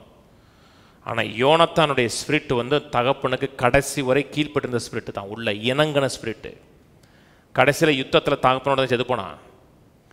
ஆனால் தகப்பன் சொல்லுகிற ஒரு காரியம் தேவனோட வார்த்தைக்கு விரோதமாக இருந்தபடினாலும் கீழ்ப்படியலவே. 1ஆம் வசனம் சொல்லுது, தாவீதை போய் கொல்லுங்கன்னு சொல்லும் பொழுது தேவனோட வார்த்தை கொலை செய்யக்கூடாதுன்னு சொல்லுது. தேவனோட வார்த்தைக்கு விரோதமாக சவுல் நின்றபடினால அப்பாவை கீழ்ப்படியல. அது கர்த்தர் எதிராக பார்த்தாரா? கர்த்தர் எதிராக பார்க்கல, கர்த்தர் ஆசீர்வாதம் பார்க்குறாரு. பெற்றோர்கள் சொல்கிறது வசனத்துக்கு விரோதமாக இருக்குன்னா பெற்றோர்களுக்கு கட்டாயமாக இருதயத்தில் கீழ்ப்படியணும், பெற்றோர்களுக்கு இணங்கி போகணும், அவங்க சொல்கிறதை ஏற்றுக்கொள்ளணும், உள்ளத்தில் ரெஸ்பெக்ட் இருக்கணும். ஆனால் அப்பா அம்மா சொல்கிறது வசனத்துக்கு விரோதமாக இருக்குன்னா எந்த காரணம் கூட செய்யக்கூடாது. அப்பா அம்மா முக்கியமா, கர்த்தர் முக்கியமான? கர்த்தர் தான் முக்கியம். ஸ்பிரிச்சுவல் அத்தாரிட்டி, இது முதல்ல சொன்னேன், கவர்மெண்ட் சொன்னேன். 2வது காரியம் ஃபேமிலி, 3வது காரியம் ஸ்பிரிச்சுவல் அத்தாரிட்டி. அப்போஸ்தலர்களுக்கு போவோம். தாய் தகப்பன் சொன்னாங்கன்னா எடுத்தறிஞ்சு பேசக்கூடாதுங்க, கீழ்ப்படியணும். நலமானது இருந்துச்சுன்னா எடுத்துக்கணும், வசனத்துக்கு விரதமாக இருந்துச்சுன்னா கீழ்ப்படிய வேணாம். அப்போஸ்தலர் 4ஆம் அதிகாரம், அப்போஸ்தலர் 4:1. அவருக்கு ஜனங்களோட பேசிக் கொண்டிருக்கையில் ஆசாரியர்களும் தேவாலயத்து சேனை தலைவர்களும் சதுசேயரும் அவர்களிடத்தில் வந்து, அதாவது யோவானோடும் பேதுருவோட வந்து, அவர்கள் ஜனங்களுக்கு உபதேசிக்கிறதுனாலும் இயேசுவை முன்னிட்டு மரித்தோரிலிருந்து உயிர்த்தெழுதலை பிரசங்கிக்கிறதுனாலும் சினம் கொண்டு அவர்களை பிடித்து சாயங்காலமாக இருந்தபடியினால் மறுநாள் வரைக்கும் காவலிலே வைத்தார்கள். அதுக்கப்புறம் 18ஆம் வசனம் பேர், இயேசுவை குறித்து பிரசங்கம் பண்ணதுனால, இயேசு உயிர்த்தெழுந்தார் என்று சொன்னதுனால ஜெயிலில் தூக்கி போடுறாங்க. திரும்பி அவர்களை அழைத்து இயேசுவின் நாமத்தை குறித்து எவ்வளவும் பேசவும் போதிக்கவும் கூடாது என்று அவர்களுக்கு கட்டளையிட்டார்கள். பேதுருவும் யோவானும் அவர்களுக்கு பிரதியுத்தரமாக, தேவனுக்கு செவி கொடுக்கிறதை பார்க்கலும் உங்களுக்கு செவி கொடுக்கிறது தேவனுக்கு முன்பாக நியாயமாக இருக்குமா என்று நீங்களே நிதானிச்சு பாருங்க. கூப்பிடுறாங்க, தேவனுக்கு செவி கொடுக்கணுமா, உங்களுக்கு செவி கொடுக்கணுமா, நீங்களே நிதானிச்சு பாருங்கிறாரு. அதுக்கு அடுத்த அதிகாரத்திலையும் அவர்கள் பேசுகிறாங்க. 5 போடு, அப்போஸ்தலர் 5:17. அப்பொழுது பிரதான ஆசாரியனும் அவனுடைய கூட இருந்த சதுசேய சமயத்தார் அனைவரும் எழும்பி பொறாமையினால் நிறைந்து அப்போஸ்தலரை பிடித்து பொதுவான சிறைச்சாலையில் வைத்தார்கள். கர்த்தருடைய தூதன் ராத்திரிகளை சிறைச்சாலையின் கதவுகளை திறந்து அவர்களை வெளியே கொண்டு வந்து, நீங்கள் போய் தேவாலயத்தில் நின்று இந்த ஜீவ வார்த்தைகள் எல்லாவற்றையும் ஜனங்களுக்கு சொல்லுங்கள். ஸ்பிரிச்சுவல் அத்தாரிட்டி, அன்னைக்கு தான் ஸ்பிரிச்சுவல் அத்தாரிட்டி. வசனத்தை சொல்லக்கூடாது, இயேசு உயிர்த்தெழுந்தார் தான் சொல்லக்கூடாதுங்கிறாங்க, மீறி சொல்கிறாங்க. உங்களுக்கு கீழ்ப்படுகிறது நல்லதா, தேவனுக்கு கீழ்ப்படுகிறது நல்லதாங்கிறாங்க. மறுமுறையும் சொல்லும் பொழுது அவங்களை ஜெயிலில் போடுறாங்க. தேவதூதன் இவர்களுக்கு சப்போர்ட்டாக நின்று இவர்கள் செய்கிறதை நல்லது என்று கண்டு அவர்களை விடுதலையாக்கி வெளியே போய் சுவிசேஷத்தை சொல்லுங்கிறாங்க. தேவதூதன் யாருக்கு சப்போர்ட் ஆனா? கீழ்ப்படியாமல் இருந்த மக்களுக்கு சப்போர்ட் பண்ணான். ஆனால் அவங்க கீழ்ப்படியாமை தேவனுடைய கட்டளைக்கு கீழ்ப்படிந்தார்கள். 1 பேதுரு 2 எடுங்க. 1 பேதுரு 2:13 வசனம். நீங்கள் மனுஷருடைய கட்டளைகள் யாவற்றுக்கும் கர்த்தர் நிமித்தம் கீழ்ப்படியுங்கள். மேலான அதிகாரமுள்ள ராஜாக்களுக்கானாலும் சரி, தீமை செய்கிறவர்களுக்கு ஆக்கினையும் நன்மை செய்கிறவர்களுக்கு புகழ்ச்சியும் உண்டாகும்படி அவனால் அனுப்பப்பட்ட அதிகாரிகளுக்கானாலும் சரி கீழ்ப்படியுங்கள். 13 போடு. நீங்கள் மனுஷருடைய கட்டளைகள் யாவற்றுக்கும் கர்த்தர் நிமித்தம் கீழ்ப்படிங்க. சொன்னது யாரு? பேதுரு. மனுஷனுடைய எல்லா கட்டளைக்கும் கர்த்தர் நிமித்தம் கீழ்ப்படிங்க. கட்டளைகள் யாவற்றுக்குன்னா எல்லா கட்டளைக்கும் கர்த்தர் நிமித்தம், கர்த்தர் தான் அதிகாரத்தை வச்சபடினாலும் கீழ்ப்படிங்கிறாரு. ஆனால் அதே பேதுரு கீழ்ப்படியலை. கீழ்ப்படிஞ்சாரா? கீழ்ப்படிஞ்சாரா இல்லையாங்க? இப்போ தான் நாங்கள் வாய்ச்சோங்க, கீழ்ப்படியலைங்க. உங்களுக்கு கீழ்ப்படுகிற சரியா, தேவனுக்கு கீழ்ப்படுகிற சரியான்னு கேட்டாங்க. அப்போஸ்தலனாகிய பவுலும் எந்த நேரத்திலாம் சுவிசேஷம் அறிவிக்கூடான்னு சொன்னாங்களோ எல்லா இடத்துலையும் அறிவித்தார். அதனால தான் உயிர் தப்பிச்சு போனார். ஒரே ஒரு இடத்துல அவருக்கு பிரதான ஆசாரியன்னு தெரியல, இவர் பேசுகிற உடனே அப்போஸ்தலர் 23ஆம் அதிகாரத்தில் இவன் வாயில் அடிங்கன்னு ஒருத்தன் சொல்கிறான்.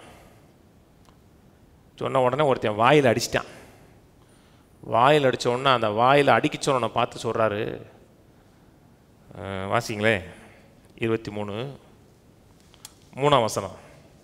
அப்பொழுது பவுல் அவனை பார்த்து, வெள்ளை அடிக்கப்பட்ட சுவரே, தேவன் உன்னை அடிப்பார். நியாயப்பிரமாணத்தின்படி என்னை நியாயம் விசாரிக்கிறவாய் உட்கார்ந்திருக்கிற நீர் நியாயப்பிரமாணத்துக்கு விரதமாக என்னை அடிக்க சொல்லலாமா? ஒருத்தன் அடித்த உடனே என்ன சொல்கிறாரு? வெள்ளை அடிக்கப்பட்ட சுவரே, தேவன் உன்னை அடிப்பாருங்கிறார். அடுத்து, சமீபத்தில் நின்றவர்கள் தேவனுடைய பிரதான ஆசாரியரை வைகிறாயோ என்றார்கள். அதற்கு பவுல், சகோதரரே, ஒரு பிரதான ஆசாரியன் எனக்கு தெரியாது, நம்முடைய ஜனத்தின் அதிபதியை தீது சொல்லாயா என்று இருக்கிறதே. நான் திட்டேன், ஆனால் ஒரு பிரதான ஆசாரியன் தெரியாது, அதனால் இப்போ ரெஸ்பெக்ட் உள்ள இருக்குங்கிறாரு. ரெஸ்பெக்ட் இருக்கு, ஆனால் அவங்க செயலுக்கு கீழ்ப்படியலை. கடைசியாக பெண்கள் கணவனுக்கு கீழ்ப்படுகிறது. அதோடு முடிச்சுறேன். சொல்கிறாங்க இல்லையா, கணவன் என்ன சொன்னாலும் கீழ்ப்படினுங்கிறாங்க இல்லையா. அவன் அவன் கிழிக்கிற கோட்டை தாண்டாத, வேணா சுற்றி போய்க்கோ. நான் தாண்ட மாட்டேன், சுற்றி போய்க்கிறேன். என்ன சொன்னாலும் நீ செய், கடவுள் உன்னை ஆசீர்வதிப்பார். அப்படி கரெக்டா கரெக்ட் இல்லையா? கரெக்ட் இல்லை. ஆதியாகமம் 20ஆம் அதிகாரத்தில் முதல் முறை தப்பு பண்ணுறாரு, 2வது முறையும் ஆபிரகாம் அபிமெலேக்கை பார்த்து, இவன் என் சகோதரி தான் சொல்கிறாரு, கூட்டி போயிட்டார். அந்த அம்மாவும் சொல்கிறாங்க, ஆமாங்க அவர் எனக்கு சகோதரன் தாங்க அப்படின்னு போயிட்டாங்க. என்ன ஒரு கீழ்ப்படிதல், அல்டிமேட் கீழ்ப்படிதல். அவர் சகோதரன் சொன்னார்னா ஆமாம் சகோதரன், இவன் சகோதரி சொன்னால் சகோதரி, உடனே போயிட்டார். போயிட்டாங்கவே இருக்கிற கணவனுக்கு என்ன மாதிரி எள்ளுன்னா என்னங்கிற மாதிரி கீழ்ப்படிதல் இதெல்லாம். அங்கே போனதுக்கப்புறம் நடு ராத்திரியில் அபிமெலேக்கை கர்த்தர் வான் பண்ணுறார். அவன் சகோதரி இல்லை, அவன் இன்னொருடைய வீட்டுக்காரன் சொன்ன உடனே அபிமெலேக்கு அவனை ஏன் அப்படி பண்ணுன்னு சொல்லிட்ட உடனே அபிமெலேக்கு, வாசிங்களேன், ஆதியாகமம் 20:16 வசனம். பின்பு சாராளை நோக்கி, உன் சகோதரனுக்கு 1000 வெள்ளி உன் வீட்டுக்காரன் கொடுத்தேன்னு சொல்லலை. அவன் சொன்னது அப்படியே சொல்கிறான். ஏம்மா, உன் சகோதரனுக்கு வீட்டுக்காரன் சொல்லலை, உன் சகோதரனுக்கு 1000 வெள்ளி காசு கொடுத்தேன். இதோ உன்னோடு இருக்கிற எல்லாருக்கும் முன்பாகவும் மற்ற யாவருக்கு முன்பாகவும் இது உமக்கு முக்காடுக்காவதாக என்றான். இப்படி அவள் கடிந்து கொள்ளப்பட்டாள். கடிந்து கொள்ளப்பட்டான்னா அவளுக்கு ஆசீர்வாதம் அது அமையலை, அவள் கடிந்து கொள்ளப்பட்டாள். கணவனுக்கு கீழ்ப்படிஞ்சாளா? ஆனால் தேவனுக்கு உகந்ததான கேட்டால் உகந்தது கிடையாது. கர்த்தர் அதை ஆசீர்வாதமாக பார்க்கல. கணவன் சொல்கிறது வசனத்துக்கு ஏற்ற விதத்தில் இருந்துச்சுன்னா கீழ்ப்படிங்க, வசனத்துக்கு ஏற்ற விதத்தில்னா எந்த காரணத்துக்கு கூட கீழ்ப்படியாதீங்க. சண்டை போடுங்கன்னு சொல்லலை, உள்ளத்தில் மதிப்பு வச்சுக்கோங்க, உள்ளத்தில் மரியாதை வச்சுக்கோங்க. உங்களோட செயல்பாடுகளை தேத்தே தெரியும். மனைவி என் இருதயத்தில் நேசிக்கிறா, அன்பு செலுத்துகிறா, இந்த காரியத்தில் கீழ்ப்படிய மாட்டுக்கான்னா அப்போது இதே ஒரு காரியம் இருக்குன்னு தோணணும். அப்போஸ்தலர் 5ஆம் அதிகாரத்தில் யாருமே சொல்லலை, எல்லா காசையும் விற்று அப்போஸ்தலருடைய காலில் போடுங்கன்னு சொல்லலை. 4ஆம் அதிகாரத்தில் பர்னபா பண்ணுறார். 4:36 வாசிங்க. சீப்புரு தீவானும் லேவியனும் அப்போஸ்தலராலே ஆறுதலின் மகன் என்று அர்த்தம் கொள்ளும் பர்னபா என்னும் மறுபேர் கொண்டவனாகிய யோசே என்பவன் தனக்கு உண்டாயிருந்த நிலத்தை விற்று அதன் கிரயத்தை கொண்டு அப்போஸ்தலருடைய பாதத்தில் வச்சான். 5. அவனுக்கு யாருமே சொல்லலை, நிலத்தெல்லாம் விற்றுட்டு சர்ச்சில் கொடுத்துருங்க, சர்ச்சில் நிறைய தேவை இருக்குது, சர்ச்சு பில்டிங் கட்ட வேண்டியிருக்கு, எல்லாருக்கும் சோறு போட வேண்டியிருக்கு, நிலத்தெல்லாம் விற்றுருங்க, யாரும் சொல்லலை. அவனுடைய மனதில் ஒரு ஏவுதல் வந்ததுனால நிலத்தெல்லாம் விற்றுட்டு அப்போஸ்தலர் காலில் வச்சுட்டு வந்துட்டான். அன்றைக்கி அவன் கர்த்தருடைய வார்த்தை பெருசாக மதித்தாங்க, அதனால் பணம் காலு கீழே இருந்துச்சு. கீழே 5:1. அனனியா என்னும் பேருள்ள ஒருவனும் அவனுடைய மனைவியாகிய சப்பிராலும் தங்கள் காணியாட்சியை விற்றார்கள். அவன் தன் மனைவி அறிய, மனைவிக்கு தெரியுமா? மனைவி தெரியும். மனைவி அறிய அதன் கிரயத்தில் ஒரு பங்கை வஞ்சித்து வைத்து ஒரு பங்கை கொண்டு அப்போஸ்தலருடைய பாதத்தில் வச்சான். எல்லாரையும் வைக்க சொல்லலை, கம்பல்சரியாக வச்சே ஆகணும்னு சொல்லலை, விருப்பப்பட்டு செய்கிறாங்க, இவனும் செய்கிறான். பேதுரு அவனை நோக்கி, அனனியாவே, நிலத்தின் கிரயத்தில் ஒரு பங்கை வஞ்சித்து வைத்து பரிசுத்த ஆவியினிடத்தில் பொய் சொல்லும்படி சாத்தான் இருதயத்தை நிரப்பினது என்ன? அதை விற்கும் முன்னே அது உன்னுடையதாக இருக்கவில்லையோ? அது விற்ற பின்னும் அதன் கிரயம் உன் வசத்தில் இருக்கவில்லையோ? நீ உன் இருதயத்தில் இப்படிப்பட்ட எண்ணம் கொண்டதென்ன?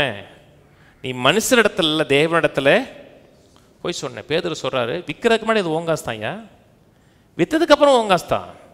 யாருமே அவன் காசை கேட்கல.